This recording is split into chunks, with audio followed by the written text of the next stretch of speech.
Hey guys, अस्सलाम वालेकुम। तो हम लोग आ गए हैं भाई अपने घर। बहुत ही अच्छे से खैरियत से अपने घर पहुंच चुके हैं, क्योंकि मुझे ना बहुत ज़्यादा डर लग रहा था कि फ़र्स्ट टाइम हम इतना ज़्यादा लंबा सफ़र कर रहे हैं और अगले शहर में जा रहे हैं। तो मतलब बहुत ज़्यादा डर लगता है ना, जिसके बारे में हम कोई जानते ही नहीं है, जानकारी नहीं है जिस शहर के बारे में। तो मुझे डर लग रहा था, सच बताऊं तो, क्योंकि इतना लंबा सफ़र मैं पहली बार कर रही थी। हाँ, तो लेकिन बहुत अच्छा लगा, एक्सपीरियंस भी मुझे मिला कुछ नई जगह पे जाने का। और साथ ही साथ में मुझे अच्छा लगा बता, वैसे सभी लोगों से मिलके, क्योंकि वहाँ के जो मेरे फ्रेंड्स बन गए थे ना, बहुत ही ज़्यादा अच्छे थे। नेचर उनका बहुत ज़्यादा पसंद आया मुझे। सच में मैं सोच रही थी कि शायद गुजराती लोग हैं, पता नहीं कैसे बिहेव करेंगे मेरे साथ में, लेकिन बहुत अच्छा नेचर है। हम लोग इतने जल्दी समय में इतने अच्छे फ्रेंड बन गए थे ना, और बस बहुत ज़्यादा अच्छा लगा। तो बस अभी हम लोग ना सुबह चले थे, सुबह 8 बजे चले थे और रात के 11 बजे हम लोग पहुँचे हैं। कि हम लोगों को 13-14 घंटे लग गए, नहीं 14-15 घंटे लगे हैं, 15 घंटे लगे हैं। घर आ गए थे रात में ही, लेकिन अभी मैं बात कर रही हूँ तो बस अभी मुझे बहुत सारे कपड़े इकट्ठे हो गए थे। वहाँ पे ब्लैंकेट वगैरह हम लोग लेकर के गए थे ट्रेन में, क्योंकि ना यहाँ तो इतनी ज़्यादा सर्दी नहीं, लेकिन दिन में वहाँ पे इतनी ज़्यादा गर्मी थी। लेकिन रात में भी वहाँ पे गर्मी थी, लेकिन जब ट्रेन में हम सफ़र कर रहे थे ना, तो थोड़ी सी हल्की फुल्की सी हम लोगों को सर्दी लग रही थी। तो हम लोग कंबल वगैरह लेकर के गए थे पतले पतले से, तो बस वही मुझे वॉश करने हैं। और सफ़र बहुत अच्छा रहा। खाला भी मिलने के लिए आई थी हमसे, गुना वाली खाला, तबस्सुम खाला भी आ गई थी, खालू भी आए थे, बच्चे भी आए थे, तो अच्छा लगा था उनसे। वैसे हम लोग यहाँ से जा रहे थे ना, तो उस टाइम पे बोल रही थी कि घर पे आ जाओ, घर पे आ जाओ करके। अब कैसे आ सकते थे घर पे, देखो गुना, मतलब हम लोगों का रिजर्वेशन यहाँ से था सीधे सूरत के लिए, तो हम बीच में स्टॉप में उतर ही नहीं सकते थे ना। तो इसलिए मैंने सोचा खाला कि अगर हम वहाँ से लौटेंगे ना तब हम मिल लेंगे। तो फिर मैंने खाला को फ़ोन करके बोल दिया था, मामू भी आ रहे थे ना साथ में, तो फिर मामू ने फ़ोन करके बोल दिया था कि अगर आप मिलने आना है तो आ सकती हो, मतलब हम लोग घर पे तो नहीं आ पाएंगे, क्योंकि डायरेक्ट अगर घर पहुंच जाएंगे तो ज़्यादा बेहतर रहेगा। खाला बोल रही थी घर पे चलो, घर पे चलो करके सुबह निकल जाना, तो फिर सुबह का कोई मतलब ही नहीं निकलता है ना। देखो घर पे रात में पहुंच गए आराम से, तो बस इसीलिए सीधा हम लोग घर पे ही आ गए थे। और फिर बस मामू को हम लोग ट्रेन में ही छोड़ आए थे, तो मामू सीधा फिर 3:30 या पौने 4 बजे के समथिंग सुबह मामू अपने घर पे पहुंच गए डबरा। तो बस इस तरह से हम लोग आ गए हैं। सफ़र बहुत अच्छा रहा है। तो हम लोग लेकर के आए थे गुजरात की फेमस गरीब मिठाई, तो बस यहाँ पे बॉक्स को भी ओपन कर लेते हैं और सभी को सर्व कर देते हैं, दे देते हैं सभी को खाने के लिए। और बस यहाँ पे अभी मैं डिब्बे को ओपन कर रही हूँ और आप लोगों को भी दिखा रही हूँ कि गरी कैसी होती है, क्योंकि भाई हम लोगों ने तो फर्स्ट टाइम खाई थी और यहाँ पे इस टाइप की मिठाई नहीं मिलती है। मैंने पहले तो कभी देखी नहीं है, लेकिन हम लोग जब सूरत गए थे तो वहीं से लेकर के आए हैं और ये टेस्ट में बहुत अच्छी थी, तो इसलिए हम लोग लेकर के आए। और बस यहाँ पे मैं पापा जी के लिए अभी सर्व कर रही हूँ, उनको लेकर के जाऊँगी देने के लिए। और बस सभी लोग खा लेंगे यहाँ पे जिस जिसको खाना होगा इसलिए मैंने डिब्बा तो ओपन कर दिया क्योंकि वो रखा हुआ था।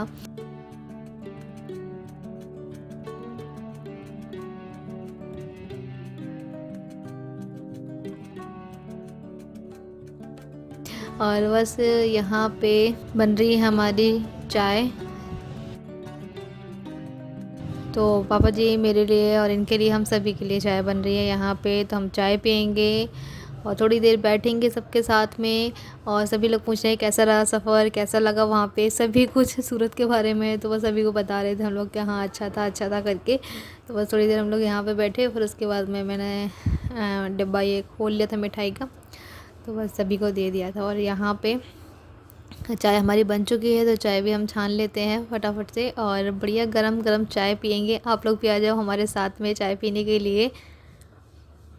अदरक मसाले वाली चाय है। और उसके बाद में बस यहाँ पे अभी मैं कुछ बर्तन रखे हुए थे तो वही सेट कर रही हूँ। और यहाँ पे फ्रूट्स वगैरह रखे हुए थे, पॉलीथिन में ही रखे हुए थे, तो उनको भी मैं निकाल करके रख देती हूँ। सेब और संतरे और वो रखे हुए थे, ये पपीता, तो उसको एक डलिया में रख देती हूँ। और ठंडे फल नहीं खाए जाते हैं ना, तो इसलिए मैं ऊपर ही रख देती हूँ फ्रिज के ऊपर, ताकि ये नॉर्मल से बनी रहें।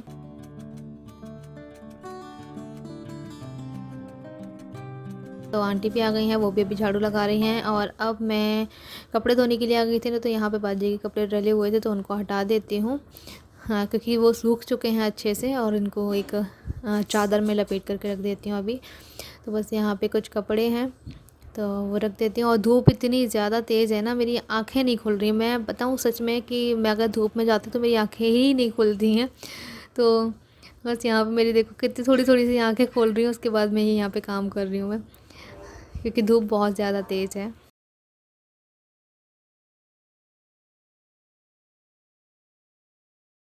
कल सारे कपड़े धुल गए थे, बचे थे सिर्फ कंबल, तो बस वो मुझे धो के डालने थे, तभी मैंने लगा दिए हैं मशीन में, तो वो धुल रहे हैं। ब्लॉग शुरू करते हैं अभी से, और सारे काम मैंने अपने ख़त्म कर लिए हैं।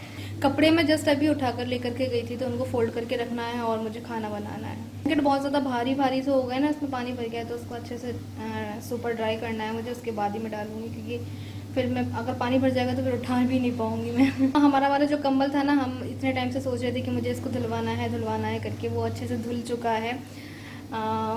मैंने उसको लॉन्ड्री पे ही डलवा दिया था जब हम लोग यहाँ से गए थे ना सूरत, तो उससे पहले लॉन्ड्री पे डलवा दिया था, तो वो अभी धुल के आ गया है और बहुत अच्छा धुला है, एकदम साफ़ हो गया है, और उसमें से खुशबू भी बहुत अच्छी आ रही है। बस अभी ये वाले मेरे ब्लैंकेट जो है ना धुल जाए। धूप बहुत ज़्यादा तेज़ हो रही है, बिल्कुल भी धूप में जाने का मन नहीं कर रहा है, इतनी तेज़ धूप है ना। अभी सुबह के मुझे लगता है 9:30 के समथिंग का कुछ टाइम हो रहा होगा। धूप इतनी ज़्यादा तेज़ आ गई है कि बहुत गर्मी लग रही है। यहाँ पे भी सूरत जैसी गर्मी हो गई है, अब तो बहुत गर्मी है। अभी से ही इतनी ज़्यादा गर्मी हो गई है। मई जून में जो गर्मियाँ पड़ती थी वो कैसी होंगी भाई, अभी से ही इतनी ज़्यादा गर्मी शुरू हो गई है।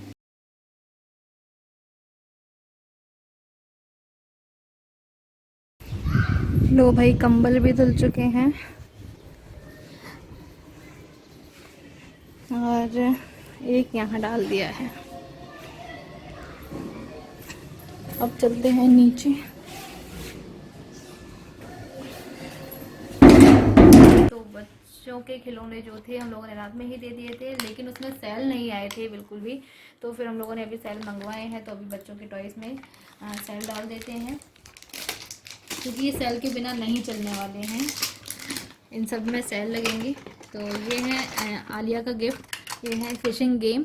तो ये मैंने फ़र्स्ट टाइम देखा, मुझे अच्छा लगा। इसमें देखो ये फ़िश हैं, छोटी छोटी वाली फ़िश हैं और ये बड़ी वाली फ़िश हैं।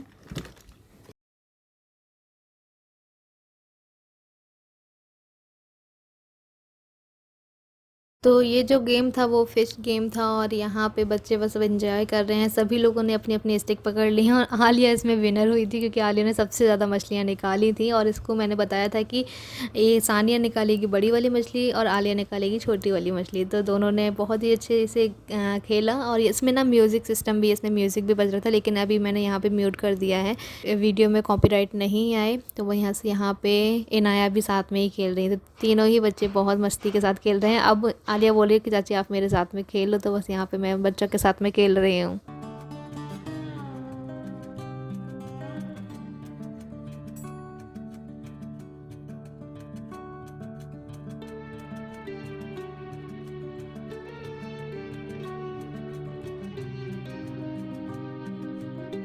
फुटबॉल स्पोर्ट है ये,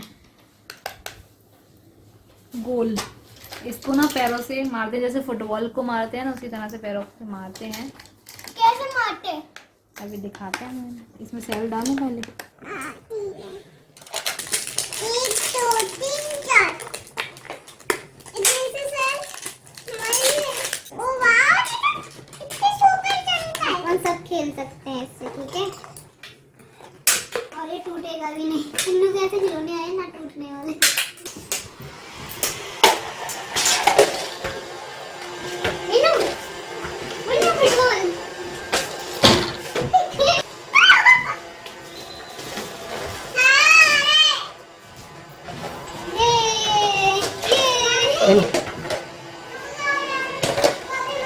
तो जी यहाँ पे आप लोग देख रहे हो, यहाँ पे इनाया ने अपने अपने टॉय के साथ में नहीं खेल रही हैं। यहाँ पे सानिया के टॉयज़ ले लिए हैं, उसको बड़े पसंद आ रहे हैं, क्योंकि सारे ही टॉयज़ में सेल लगे हुए थे और वो सारे ही टॉयज़ चलते थे। जैसे वॉशिंग मशीन देखा आप लोगों ने, सिलाई मशीन देखा, वैक्यूम क्लीनर भी था साथ में ही, और प्रेस था, तो सभी चीज़ें चलती हैं तो सेल से ही चलती हैं, तो उसको बड़ा ज़्यादा पसंद आ रहा है। और यहाँ पे मैं आप लोगों को दिखा रही हूँ कि हमारा जो ब्लैंकेट था, हम लोग जब सूरत गए हुए थे तो उससे पहले ही मैंने डलवा दिया था इसको लॉन्ड्री पे, तो बस अभी धुल के आ चुका है ये। तो बस मैं दिखा रही हूँ कि आप लोगों को किस तरह से पैक हो करके आया है, और खुशबू भी बहुत अच्छी आ रही है इसके अंदर से, मतलब बहुत अच्छा लग रहा है। और यहाँ पे ये एक बड़ी सी पॉलीथिन में पैक हो करके आया था, तो बस ये अभी गए थे मार्केट तो ये उठा लाए वहाँ से, और अभी मैं निकाल करके इसको रख देती हूँ अपने बेड में। तो अभी फ़िलहाल तो मैं यहाँ पे चाय बना रही हूँ क्योंकि नेक्स्ट डे है, और आज ही हमारी सीमा बाजी भी जाने वाली हैं। आज वो हमारा घर जो है सूना कर जाएंगी।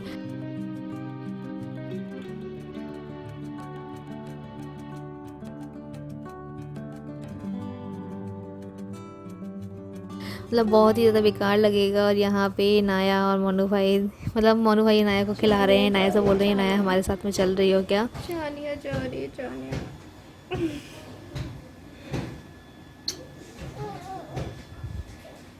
कहाँ पे कहाँ पे कहाँ पे कहाँ पे को पे ये लो गोदी में बैठ गई। चानिया जा रही है, चानिया।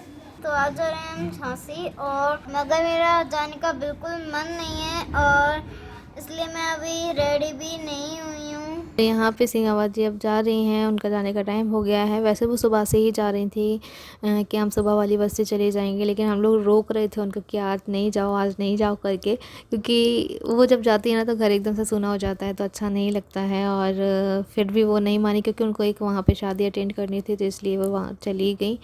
और बस सो गाइस अभी सीमा बाजी जा चुकी हैं और घर हो गया है हमारा एकदम से सूना। बहुत ही ज़्यादा बुरा लग रहा है। हम लोग अभी यहाँ पे ही बैठे थे, तो बस भूख लगने लगी है अभी थोड़ा सा, तो फिर खाना खा लेते हैं क्योंकि 2:30 बज चुका है, तो भूख लग रही है। खाना खा लेते हैं पहले, देखते हैं खाने में क्या बना है आज।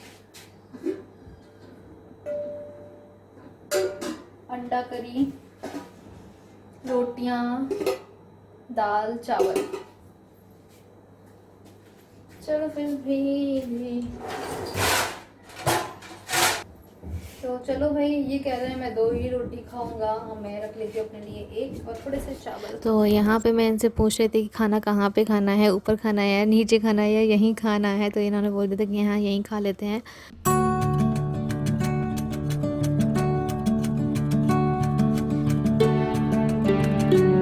अस्सलाम वालेकुम व्यूअर्स, कैसे हैं आप लोग। आज मैं आप लोगों के साथ में कुछ प्रोडक्ट शेयर करने वाली हूँ जो कि मैं काफ़ी टाइम से ढूंढ रही थी कि मुझे वो चीज़ मिले, लेकिन आज जाके फाइनली मुझे वो चीज़ मिल गई है। और मैंने सोचा आप लोगों के साथ में क्यों ना इसका रिव्यू शेयर करूँगी कि वाव के जितने भी सारे प्रोडक्ट हैं मैंने सभी के रिव्यू आप लोगों के साथ में शेयर करे हैं, तो क्यों ना फिर मैं ये कैसे छोड़ सकती हूँ भाई।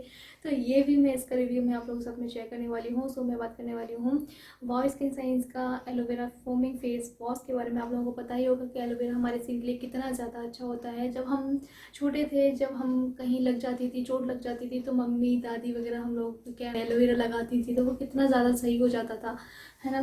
तो हर एक चीज़ में एलोवेरा यूज़ किया जाता है, तो फेस वॉश में भी यूज़ किया गया है। तो इसमें ना एलोवेरा है, कुकुम्बर है, ग्रीन टी है, साथ ही साथ में प्रो विटामिन B5 भी है, जो कि हमारे स्किन के लिए बहुत ज़्यादा अच्छा होता है, और इसको इस्तेमाल करना भी बहुत ज़्यादा ईजी है। सबसे पहले हम बात कर ले इसके ब्रश की, जो कि इसकी पैकिंग बहुत ही ज़्यादा क्यूट है। इसमें हमें सिलिकॉन का एक ब्रश मिल जाता है, इसके साथ में हमें ये कैप भी मिल रहा है। इसको हटा करके हम इसको इस्तेमाल कर सकते हैं। ये इसलिए दिया गया है इसकी सेफ्टी के लिए, ताकि इसमें कोई भी बैक्टीरिया वगैरह ना लगे। और बस इसको हमें इस तरह से पुश करना है। उसके बाद में हम यहाँ पे देखते हैं कि इस टाइप से ये जेल बाहर निकल के आता है। उसके बाद में हम अपने फेस के ऊपर रब करना है, और रब करने के बाद में हम अपने फेस को वॉश कर लें। और वॉश करने के बाद में, ड्राई करने के बाद में हमें इस्तेमाल करना है ये जेल मास्क है। ये है वाव स्किन साइंस का aloe vera peel off gel mask. बस अपना फेस ड्राई करने के बाद में आपको ये मास्क लगा लेना है। बहुत ही ज़्यादा अच्छा है, और ये इससे हमारी जो स्किन है बहुत ही ज़्यादा अच्छी रहती है, हाइड्रेट रखता है हमारी स्किन को, साथ ही साथ में हमारी स्किन को बहुत ही ज़्यादा ग्लोइंग बना देता है, ब्राइटन बना देता है। तो ये वाव का आप लोगों को प्रोडक्ट पता ही है कि भाई no paraben, no silicone colours वगैरह कुछ भी ऐड नहीं होते हैं इसमें। आर्टिफिशियल कलर तो बिल्कुल भी ऐड नहीं होते हैं। और डर्माटोलॉजिकली टेस्टेड होते हैं, तो आप लोगों को इससे कोई भी प्रॉब्लम नहीं होगी। और मेड इन इंडिया है भाई, तो और भी ज़्यादा अच्छी बात है कि सारी चीज़ें हमारी अगर इंडिया में मिलेगी तो हमें बाहर से कुछ मंगाने की ज़रूरत भी नहीं है। तो मैं बात कर रही थी पील ऑफ मास्क की। अपना फेस ड्राई करने के बाद में तुरंत हमने ये लगा लेना है मास्क। बस अपने फेस के ऊपर इस तरह से अप्लाई करना है और ड्राई होने के बाद में उसको पील निकाल देना है। ठीक है, निकालने के बाद में अब हम जो है लगाएंगे ये फेस क्रीम, जो कि again wow skin science aloe vera multivitamin face cream है। इसका ये लिड है। इस तरह से हम अगर इस लिड को निकालेंगे और इस तरह से इसको पंप करेंगे तो इस तरह से क्रीम जो है ना बाहर निकल आएगी, इसलिए इस तरह से ये क्रीम निकल आई है। अब हम इसको जो है ना अपने फेस के ऊपर अप्लाई करेंगे। तो फेस के ऊपर अप्लाई हमने कर ली है क्रीम, और उसके बाद में अब बारी आ जाती है ये hydrating after sun soothing gel की। तो अगर आप कहीं बाहर जा रहे हैं, उससे आप लोगों को पता है कि धूप कितनी ज़्यादा तेज़ है अभी इस वक्त में, और हमारी स्किन जो है ना बहुत ही ज़्यादा डेड हो जाती है, और साथ ही साथ में हमारी स्किन बहुत ज़्यादा काली काली सी लगने लगती है। तो ये जो जेल है वो हमें सन से प्रोटेक्ट करने में हेल्प करता है, हमारी स्किन को ब्राइट करता है, और हमारी जो डेड स्किन है उसको भी क्लीन करता है। ठीक है, और अगर आप बाहर से घूम करके आए हैं उसके बाद में आप इसको अप्लाई कर लें अपने फेस के ऊपर, और बस नॉर्मली बिल्कुल भी ग्रीसी नहीं है, बिल्कुल भी चिपचिपा नहीं है, तो आप इसको डेफिनेटली इस्तेमाल कर सकते हैं। अब बात कर लेते हैं हम स्लीपिंग पैक की। तो बस रात हो चुकी है भाई, और फेस वॉश करने के बाद में मैं बता देती हूँ आप लोगों को, ये वाला फेस वॉश इस्तेमाल करने के बाद में आपको ये स्लीपिंग पैक लगाना है जब आप रात में सो रहे हैं, और बिल्कुल भी चिपचिपा नहीं लगता है, ये बिल्कुल भी ग्रीसी नहीं है। ऐसा लगता है कि जैसे हमने कुछ लगाया नहीं, बहुत ही ज़्यादा लाइट वेटेड है। तो बिल्कुल भी ऐसा आप लोगों को फील नहीं होगा कि हमने कुछ ऐसा चीज़ लगाई है बहुत ही ज़्यादा चिपचिपी सी। तो लगता है भाई, मुझे भी लगता है, तो इस टाइप की चीज़ें मैं भी लगाना पसंद नहीं करती, लेकिन ये चीज़ ऐसी है कि आपको बिल्कुल भी चिपचिपा नहीं लगेगा और बहुत ही ज़्यादा लाइट वेट है।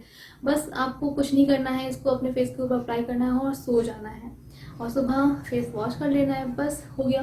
तो वाओ के जितने भी सारे प्रोडक्ट होते हैं वो no paraben, no silicone, no mineral oil और नो एडेड कलर होते हैं। इसके प्रोडक्ट के ऊपर QR कोड भी दिया होता है जिससे आप इसके ऑथेंसिटी को चेक कर सकते हैं, और वाओ की वेबसाइट पे जाकर आप इसके प्रोडक्ट के बारे में जानकारी ले सकते हैं। अगर आपको लगता है और भी ज़्यादा जानकारी आपको लेनी है तो वाओ की वेबसाइट पे जाकर आप इसके बारे में और जानकारी ले सकते हैं। इन सभी के प्रोडक्ट लिंक डिस्क्रिप्शन बॉक्स में दूंगी, तो आप लोग वहाँ से परचेज कर लेना। साथ ही साथ में ये प्रोडक्ट जो है वो कहीं पे भी आप लोगों को मिल जाएंगे देखने को, जैसे कि अमेजोन, फ्लिपकार्ट, नायका, कहीं से भी आप इसको परचेज कर सकते हैं।